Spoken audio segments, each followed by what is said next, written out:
Welcome to the MSDW podcast. I'm Jason Gumpert, editor at msdynamicsworld.com, and it is time for another news roundup edition of the podcast. I'm joined once again by assistant editor Eamon McCarthy-Earls. Hey, Eamon, welcome. Hi, Jason. Great to be here with you. Great to have you back. We have quite a few top items to go through today. Where should we start? Well, we've seen quite a bit of interesting news over the last really month and a half, I guess it is now, since our last news roundup. And one area I'd like to start with is some of the terminology updates that have come to the Common Data Service. This is an area that you covered, Jason, as well as some of the rebrand to Dataverse that's been going on. Yeah, so there's been both some terminology updates and some important branding changes for that whole area, I guess you call it. So it's no longer Common Data Service; it's now Dataverse. And that change really went hand in hand with the introduction of the Teams app for Teams apps, I should say, for Power Platform. So for adding Power Apps and Power Automate flows into Teams, there's now something called Dataverse, which is Common Data Service, and Dataverse for Teams, which is the sort of more limited version of that fits into a Teams environment. And you know, we've covered this, and I've even talked about it on a recent podcast in more detail with I think with Steve Mordew, Microsoft MVP and blogger, podcaster, and we talked about what some of the implications are. But it's a change that's now in market. It appears to sort of have traction, and I think people will now adjust to it. And it sort of speaks to, I think, the maturing of sort of the vision for Power Platform overall, and Microsoft Business Applications overall, and it speaks to sort of where Microsoft's priorities are in terms of making Power Platform, something that I think should sort of slot in more cleanly into Microsoft's overall sort of commercial cloud offerings lineup. So differentiating it and sort of modernizing some of these elements compared to technology that companies have been used to for, 5, 10 years, 15 years even, things like SharePoint, other kinds of like storage options and data management options that are perhaps more outdated or not as perfectly aligned with the Power Platform, for example, where Microsoft wants that to be sort of the go-to approach when people are building new business applications, especially ones that require less code and don't require a full R&D or full development team, and can maybe be done to some extent with citizen developers and more small scale apps. So it's really just the beginning with this kind of branding Dataverse, and seeing it kind of become available within Teams, I think is also it's a big step. It's really early days for it, but I think it's a key step in where this BizApps stuff is going at Microsoft. Well, one of the other big developments recently, of course, has been the 2020 U.S. presidential election early November. Actually, the day we're recording today, December 14th, is the day that the U.S. Electoral College is set to actually vote and finalize the results of that election. Whenever there's really a passing of the torch between administrations, in this case between the Trump administration and the incoming Biden administration, there's always questions about data regulations these days, because that's really such an important area that has a profound impact on how so many different organizations conduct their operations. And so we reached out to a variety of experts in this area to sort of get their perspective on where Biden administration is at with these questions of cloud and data regulations. And no one knows for sure. It does seem that there is perhaps greater sentiment toward more standardized data privacy regulations, maybe something a little bit more like GDPR that we've seen in the European Union for the last couple of years that might come out of this administration. However, there's still a lot of movement at the state level in the U.S. Things like the California Consumer Privacy Act of 2018 are now in effect, basically mini state GDPR type regulations. And going forward, we may see more of that sort of development at the state level. And some of these commentators did note that one of the few areas of agreement between Democrats and Republicans in the U.S. today seems to be for greater exceptions, actually, to data privacy for law enforcement to go and take data and to conduct surveillance and things like that. So it'll be very interesting for cloud watchers and for those in the Dynamics and Azure communities to really sort of keep track of the changes in this area that may have some pretty interesting effects on how we all conduct our operations. Yeah, I guess it's no surprise for the way that California's regulations that they've been developing could perhaps become the model that leads the rest of the U.S. if only because enterprises, especially digital companies offer digital services, will try to align to that most likely, and then would probably push to just see the same kind of thing implemented across other states or at the federal level in the U.S. Just so they're not reworking, and they don't have to sort of manage against lots of different rules. Obviously, simplicity is really important for the business stakeholders. But I think it also speaks to the fact that if you're going to see U.S. specific regulations, we're also seeing this in other countries where cloud vendors like Microsoft and AWS and others are sort of forced to try to adapt to each country's needs. And so you'll see some, Microsoft clouds in country that are really strictly limited to that country. I think, Germany, Switzerland, we've seen that recently.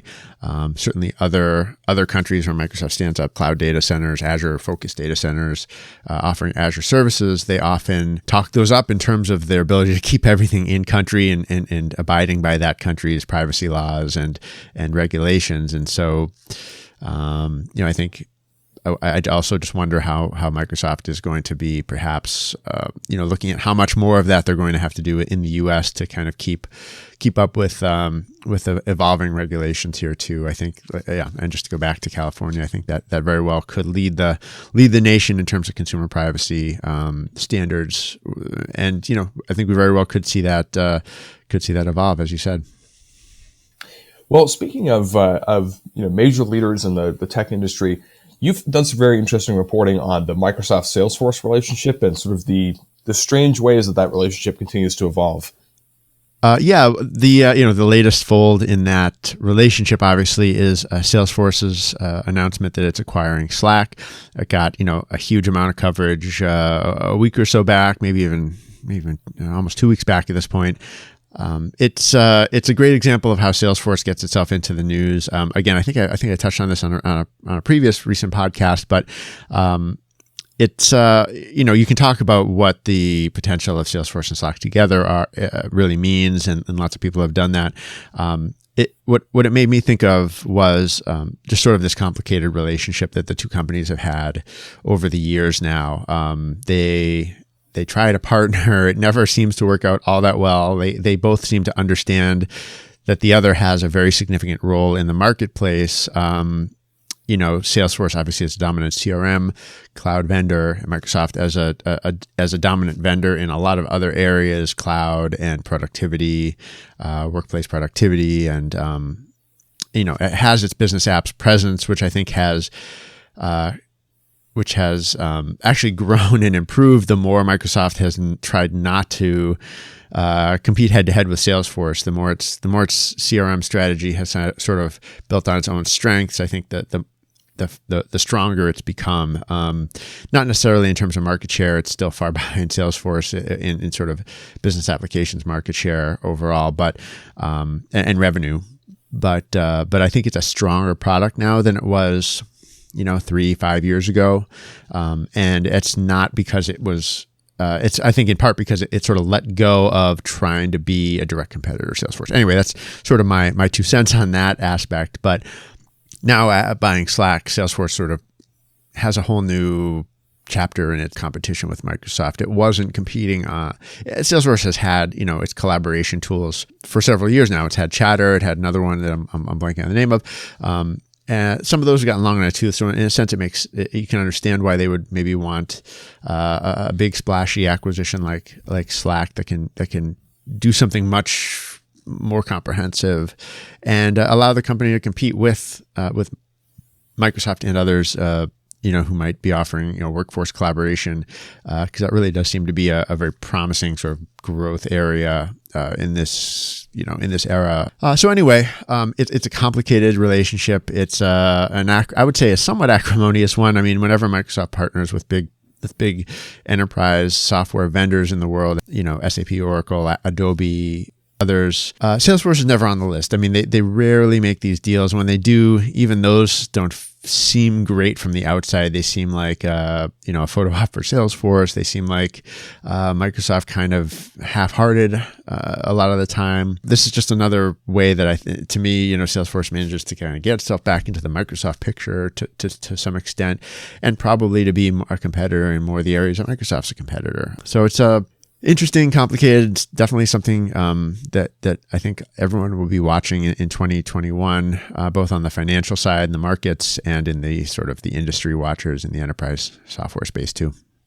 And it really is interesting. There really have been some pretty unique partnerships between Microsoft and other very major players in the tech space over the last few years that, probably if you were to scroll back a few years even, many would not have anticipated those would be possible. So it's very interesting to see how that will evolve going forward. Another area that we've seen that's been pretty interesting is Microsoft's announcement of Azure Purview. This is basically a unified data governance service aimed at tracking data lineage, discovering data, and compiling business glossaries across on-prem, SaaS, cloud, and Power BI. Corporate Vice President for Azure, Julia White, emphasized sort of this theme that she described as the paradox of analytics, namely that over the last 10 to 15 years, even longer, perhaps 20 years, there's been this shift toward advanced data warehouses and advanced data lakes, but that's increasingly, from her perspective, sort of siloed data and divided it up. And so Purview is one of several of these sort of unified offerings we're starting to see in Azure, aimed at tying all of this together. So obviously very newly announced, and we don't in many ways know all the data, all the data surrounding its use or its potential, but it's going to be something that's going to be very interesting to follow as well. Yeah, I wonder how Microsoft's going to kind of continue to present this, and how customers will respond in terms of, will they sort of adopt another governance solution? Do they sort of agree with some of the perspective that's driving it? Yeah, and one of the other things we've seen lately is the announcement of Sales Insight for LinkedIn. This is another area that you had a chance to report on, which has definitely a data visibility twist to it when it comes to sales operations. This is just the latest sort of LinkedIn product announcement, I guess you'd say. The company, sort of LinkedIn as part of Microsoft, has continued to develop its own sales, enterprise sales tools, which makes sense. They have this incredible sort of network of business people, and the value to sales professionals is fairly obvious. A lot of people use LinkedIn as a tool to help their own selling. And so Sales Insights is just, I think, the latest tool there. It really kind of mirrors a little bit of what the Microsoft Business Applications group does to some extent. Microsoft actually has a tool called Dynamics 365 Sales Insights, which is a little different. But a lot of the objectives are kind of the same as what the D365 team does in terms of trying to help with sales management, and try to give sales teams more efficient ways to work. And this is like the latest in LinkedIn. I guess the one interesting thing for business apps users is that LinkedIn Sales Insights will actually have a tie-in to CRM. So like Dynamics 365 Sales can like pull in some of the kinds of LinkedIn Sales Insights data, and managers can sort of populate that in to help sales reps prioritize their efforts, and to help sales teams kind of optimize where they look first in terms of the highest likelihood, sort of the most promising leads and the most promising opportunities, and it's really about, I think, for managers to sort of prioritize. So anyway, it does connect to Dynamics 365 and other CRMs, but it is sort of like a new product coming out of the LinkedIn side on business apps, I guess you'd say. We've also seen Microsoft moving to broaden access to FastTrack, which is sort of a very interesting customer success program. We've actually had members of that team on the MSCW podcast in the past, I recall. And so this is definitely a significant area for Dynamics 365 customers, and something that's just kind of interesting to keep track of and make sense of what it means. Yeah, it's a I guess a program, you could call it, to that's broadening. So they've added sort of a mid-tier level of access to FastTrack, so that companies that spend $100,000 to $300,000 a year in licenses will now get access to tools and services. Partners will get support to actually deliver some of those services to their customers. And then there's a very sort of low end, I guess you would say, early stage spending level of under $100,000. There's a different set of self-service tools for those types of Dynamics 365 customers, all around sort of go live readiness for going live with the Dynamics 365 app. I think it's if nothing else, it's nice to see that Microsoft is spending time sort of adapting this program over time. That's not sort of going totally stale or anything like that. I know it has played a really key role in helping with finance and operations, or D365 finance, D365 supply chain management solutions, as sort of a gatekeeper to make sure that Microsoft is only sort of letting things out into production that are healthy, in a sense, that the systems themselves are healthy, that the teams launching them have their act together, I guess you'd say. So this announcement sort of gives a different set of tools and maybe even some different objectives around readiness and for smaller teams. If nothing else, it's just a sign that the service is still alive. And 3 years after it sort of emerged, I guess in 2017. Well, we've also had a number of great features, of course, and this is not even an exhaustive roundup of them, but I'll throw out a few for our readers. Hopefully, they'll get a chance to check them out if they haven't already. One is by Cynthia Priebe, taking a look at aged accounts payable reports in the General Ledger in Business Central. Alex Meyer took a look at top mistakes when setting up security in D365 or finance and operations. Elif Etem focused on D365 training insights, particularly focusing on product management. And Jason, you had a chance to work with Dr. Ludwig Reinhard, who had a great piece for us about sustainability accounting that had some pretty interesting insights as well. Yeah, those are all great choices to mention, among others that are out recently. I really enjoyed Ludwig's piece on sustainability accounting. It's a really kind of an emerging topic, one that it's the kind of thing it's super important, I think, just broadly in the economy. But the challenging thing often is to take something like that and tie it back to specific tools, specific software that are actually running businesses. So Dynamics 365 for finance is one of those solutions, and the idea that you can sort of achieve something like sustainability accounting, sort of implement a concept like that with a specific tool is really where things get more challenging. And Ludwig starts to look into that. I think he has a lot more plans on really diving into some of the practicalities of this kind of a challenge coming up in the future. So I'll certainly be watching for that. But he really lays out sort of his view and his argument of why this matters, why it should be directly applicable here. And yeah, thanks for mentioning those other pieces. I'll just add to a couple of them.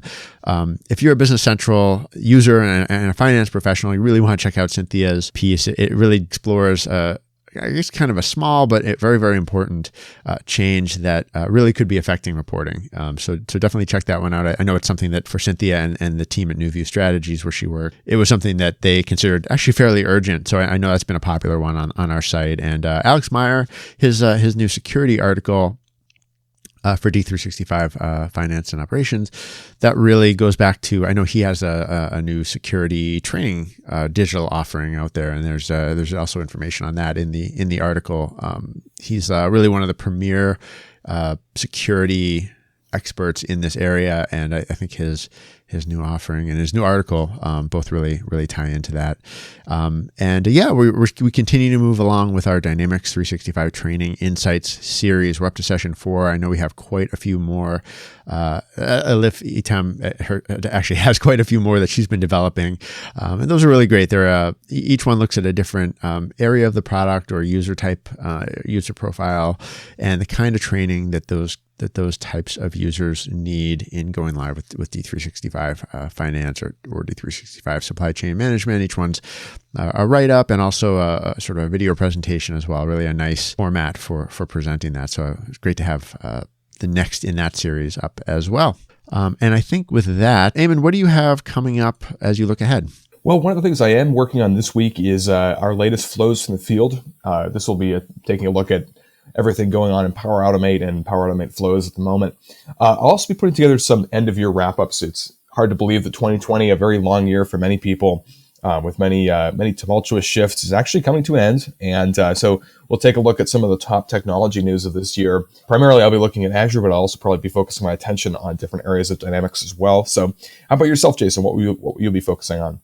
On the one hand, I'll be watching for partner channel developments. We've seen some interesting things happening in the channel. There have been acquisitions.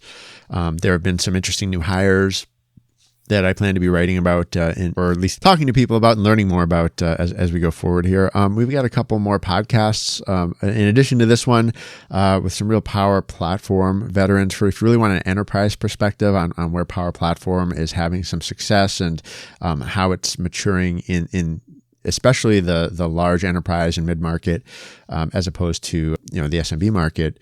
We've got some good insights coming up on the podcast in that area from some real subject matter experts and veterans who are out there in the field in the channel every day. So that's the other thing that's I would say top of mind.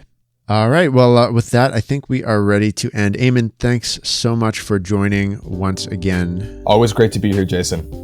If you want to get in touch with me, you can reach me by email, jgumpert@msdynamicsworld.com. Eamon, your email is earls@msdynamicsworld.com. That's right. Yep. I got it. All right. EARLS. You can follow us on LinkedIn and Twitter as well. Until next time, this is MS Dynamics World signing off.